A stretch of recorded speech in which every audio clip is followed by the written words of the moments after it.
Sup devs, hope everyone's doing well. Today I wanted to talk about how I gained 30 pounds of lean muscle in a year as a game developer. For y'all that don't know, yes, I was a game developer. I just took a little break and started to focus on fitness when I was in college, my last year of college. I went to college for game development for 3 years. It was a 2-year degree.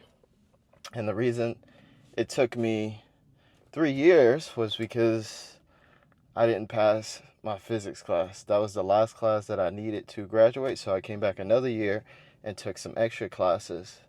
And I was able to get my degree because I had even better professor that was able to break things down to a way I was capable of understanding the information.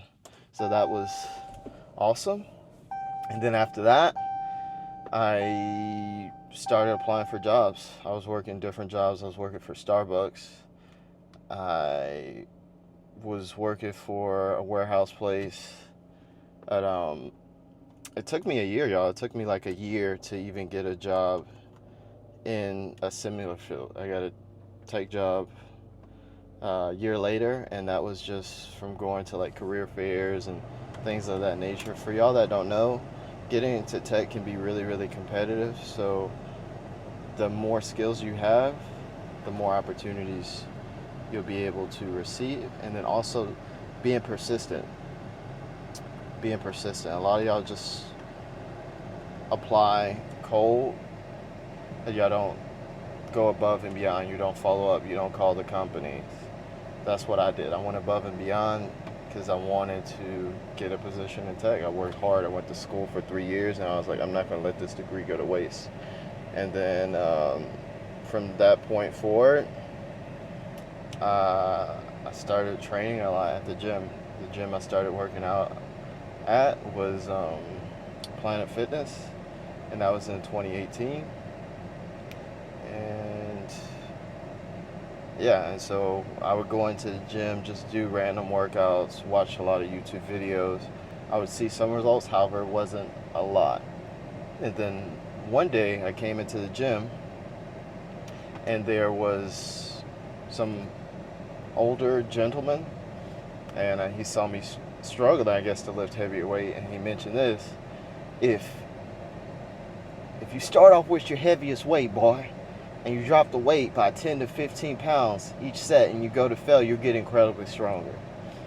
So he probably didn't sound like that, y'all, but I'm just emphasizing how grateful I am for him sharing that information with me.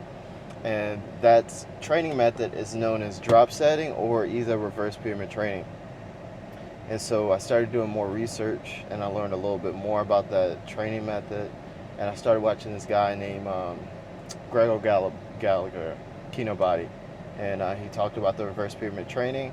I put my own spin on it a little bit. So on Monday, I would do chest and tries. Wednesday, I would do legs and shoulders, and then Friday, I would do back and buys, and sometimes I would do full body Fridays.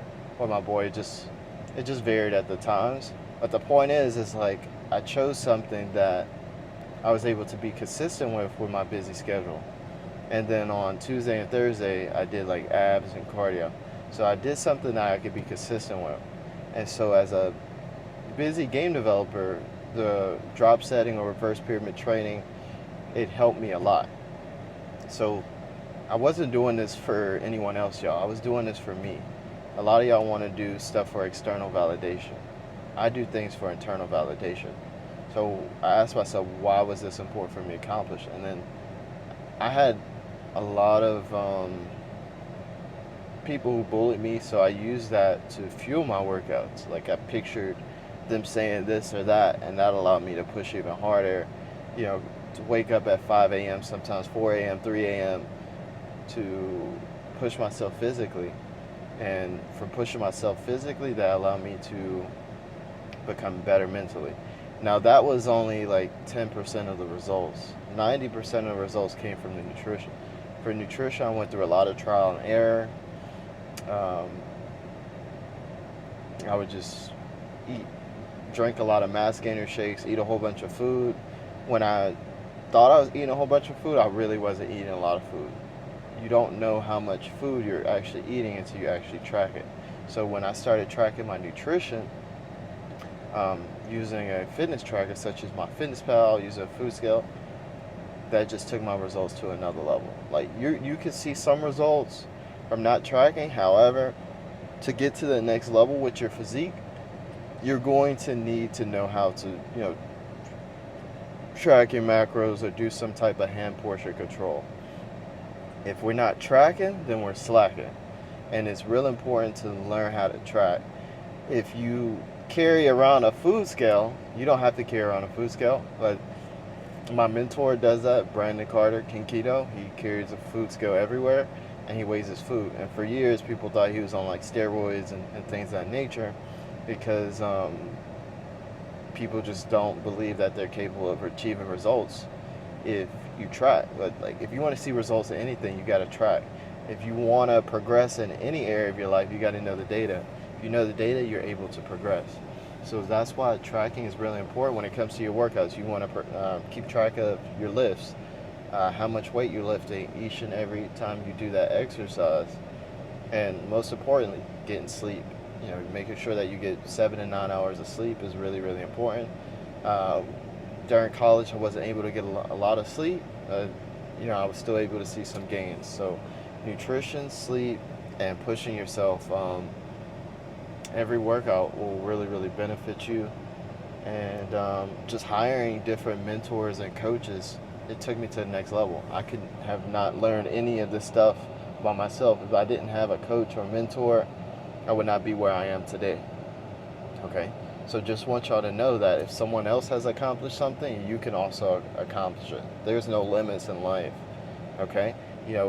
For me, I set high standards for myself. I'm not willing to accept anything below this or that. So, and always giving myself a reputation to live up to. Like, hey, does Jamari 3.0 sleep in? Does he skip his workouts? Does he make excuses? Does he feel sorry for himself? No. So, first step of change is believing that change is possible. So, beliefs drive emotions, emotions drive actions. Like I tell everyone, if we focus on the actions each and every day, the results will come. If we focus on the results and they don't happen, then that's where people get like sad or depressed and things of that nature. So I was skinny, y'all. I was skinny, like I mentioned.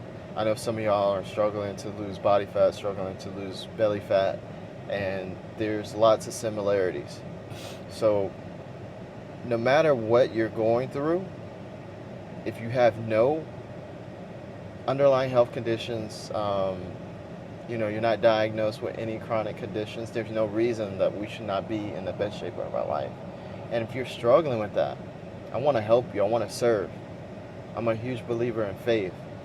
And if you want more help, I do free fitness audits all the time. I'll help you create your macros and your calories. That way you can start seeing progress. And it's completely free. I have nothing to sell you.